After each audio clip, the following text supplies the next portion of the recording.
ओम नमः शिवाय। दोस्तों, हमारे YouTube चैनल भक्ति सागर में आपका बहुत बहुत स्वागत है।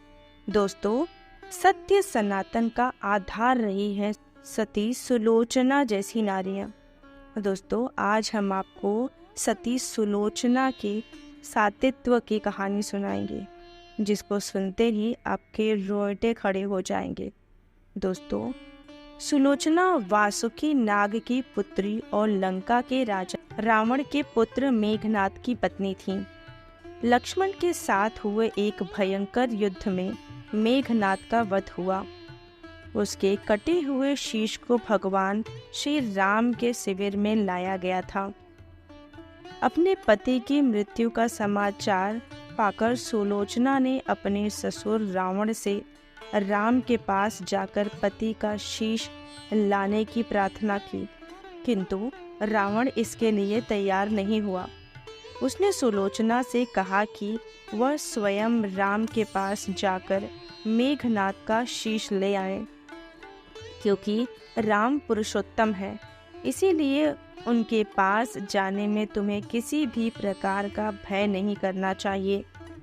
रावण के महापराक्रमी पुत्र मेघनाद का वध करने की प्रतिज्ञा लेकर लक्ष्मण जिस समय युद्ध भूमि में जाने के लिए प्रस्तुत हुए, तब राम उनसे कहते हैं, लक्ष्मण, रण में जाकर तुम अपनी वीरता और रण कौशल से रावण पुत्र मेघनाद का वध कर दोगे, इसमें मुझे कोई संदेह नहीं है।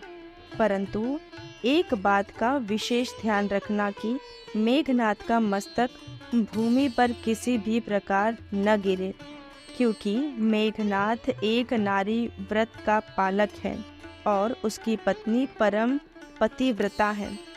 ऐसी साध्वी के पति का मस्तक अगर पृथ्वी पर गिर पड़ा तो हमारी सारी सेना का ध्वंस हो जाएगा और युद्ध में विजय की आशा त्याग देनी पड़ेगी।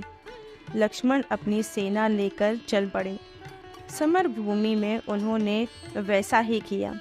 युद्ध में अपने बाणों से उन्होंने मेघनाद का मस्तक उतार लिया, पर उसे पृथ्वी पर नहीं गिरने दिया। हनुमान जी उस मस्तक को रघुनंदन के पास ले आए। मेघनाद की दाहिनी भुजा आकाश में उड़ती हुई उनकी पत्नी सुलोचना के पास जाकर गिरी।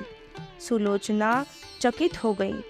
दूसरे ही क्षण अत्यंत दुख से कातर होकर विलाप करने लगी, पर उन्होंने भुजा को स्पर्श नहीं किया। उन्होंने सोचा, संभव है यह भुजा किसी अन्य व्यक्ति की हो। ऐसी दशा में पर पुरुष के स्पर्श दोष मुझे लगेगा।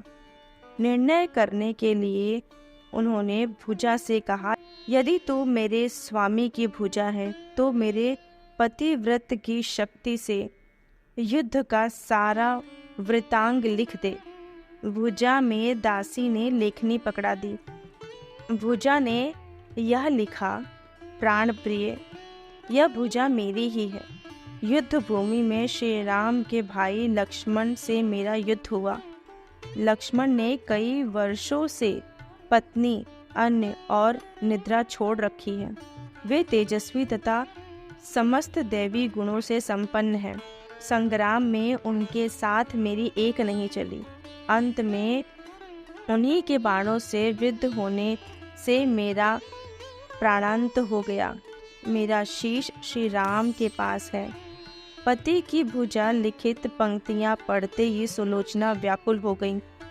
पुत्र वधू के विलाप को सुनकर लंकापति रावण ने आकर कहा, शोक न कर पुत्री, प्रातः होते ही सहस्त्रों मस्तक मेरे बाणों से कट कट कर पृथ्वी पर लौट जाएंगे। मैं रक्त की नदियां बहा दूंगा। करुण चित्कार करती हुई सुलोचना बोली, पर इससे मेरा क्या लाभ होगा? सहस्त्रों नहीं, करोड़ों शीश भी मेरे स्वामी के शीश के अभाव की पूर्ति नहीं कर सकेंगे। सुलोचना ने निश्चय किया कि मुझे अब सती हो जाना चाहिए, किंतु पति का शव तो राम दल में पड़ा हुआ था, फिर वह कैसे सती होती? जब अपने ससुर रावण से उन्होंने अपना अभिप्राय कहकर अपने पति का शव मंगवाने के लिए कहा, तब रावण ने उत्तर दिया, देवी तुम स्वयं ही राम दल में जाकर अपने पति का शव प्राप्त करो। जिस समाज में बाल ब्रह्मचारी हनुमान, परम जितेंद्रिय लक्ष्मण तथा एक पत्नी निवृत्त भगवान श्री राम विद्यमान है, उस समाज में तुम्हें जाने से डरना नहीं चाहिए। मुझे विश्वास है कि इन स्तुत्य महापुरुषों के द्वारा तुम निराश नहीं लौटाई जाओगी। सुलोचना के आने का समाचार सुनते ही श्री राम खड़े हो गए और स्वयं चलकर सुलोचना के पास आए और बोले, देवी तुम्हारे पति विश्व के अन्यतम योद्धा और पराक्रमी थे। उनमें बहुत से सद्गुण थे, किंतु विधि की लिखी को कौन बदल सकता है। आज तुम्हें इस तरह देखकर मेरे मन में पीड़ा हो रही है। सुलोचना भगवान की स्तुति करने लगी। श्री राम ने उसे बीच में ही टोकते हुए कहा, देवी मुझे लज्जित न करो। पतिव्रता की महिमा अपार है, उनकी शक्ति की तुलना नहीं है। मैं जानता हूँ कि तुम परम सती हो, तुम्हारे सतीत्व से तो विश्व भी थरथराता है। बताओ कि मैं तुम्हारी किस प्रकार सहायता कर सकता हूँ। सुलोचना ने अश्रुपूरितम नयनों से प्रभु की ओर देखा और बोली, राघवेंद्र मैं सती होने के लिए अपने पति का मस्तक लेने के लिए यहाँ पर आई हूँ। श्री राम जी ने शीघ्र ही ससम्मान मेघनाथ का शीश मंगवाया और सुलोचना को दे दिया। पति का छिन्न शीश देखते ही सुलोचना का हृदय अत्यधिक द्रवित हो गया। उसकी आंखें बड़े जोरों से बहने लगी। रोते रोते उन्होंने पास खड़े लक्ष्मण जी की ओर देखा और कहा, सुमित्रा नंदन तुम भूल कर भी गर्व मत करना कि इनका वध मैंने किया है। मेरे स्वामी को धराशाही करने की शक्ति विश्व में किसी के पास भी नहीं थी।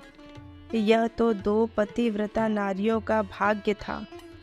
आपकी पत्नी भी पतिव्रता है और मैं भी पति चरणों में अनुरक्ति रखने वाली उनकी अनन्य उपासिका हूँ।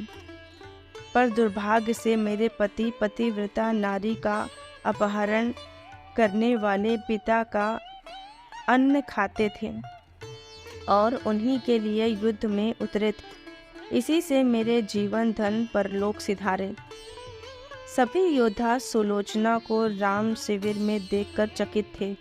वे यह नहीं समझ पा रहे थे कि सुलोचना को यह कैसे पता चला कि उनके पति का शीश भगवान श्री राम जी के पास है। जिज्ञासा शांत करने के लिए सुग्रीव ने पूछ लिया कि यह बात उन्हें कैसे ज्ञात हुई कि मेघनाथ का शीश श्री राम जी के शिविर में है। सुलोचना ने स्पष्टता से बता दिया, मेरे पति की भुजा युद्ध भूमि से उड़ती हुई मेरे पास चली गई। उसी ने लिखकर मुझे बता दिया। व्यंग भरे शब्दों में सुग्रीव बोल उठे, निष्प्राण भुजा यदि लिख सकती है फिर तो यह कटा हुआ सिर भी हंस सकता है। श्री राम जी ने कहा, व्यर्थ बातें मत करो मित्र, प्रतिव्रता के महात्म को तुम नहीं जानते। श्री राम की मुख कृति देखकर सुलोचना उनके भावों को समझ गई। उन्होंने कहा, यदि मैं मन वचन और कर्म से पति को देवता मानती हूँ तो मेरे पति का यह निर्जीव मस्तक हंस उठे। सुलोचना की बात पूरी भी नहीं हुई थी कि कटा हुआ मस्तक जोरों से हंसने लगा। यह देखकर सभी दंग रह गए। सभी ने पतिव्रता सुलोचना को प्रणाम किया। सभी पतिव्रता की महिमा से परिचित हो गए थे। चलते समय सुलोचना ने श्री राम से प्रार्थना की, भगवान आज मेरे पति की अंतिम क्रिया है और मैं उनकी सहचरी उनसे मिलने जा रही हूँ, अतः आज युद्ध बंद रहे। श्री राम ने सुलोचना की प्रार्थना स्वीकार कर ली। सुलोचना पति का सिर लेकर वापस लंका आ गई। लंका में समुद्र के तट पर एक चंदन की चिता तैयार की गई। पति का शीश गोद में लेकर सुलोचना चिता पर बैठी और धधकती हुई अग्नि में कुछ ही क्षणों में सती हो गई।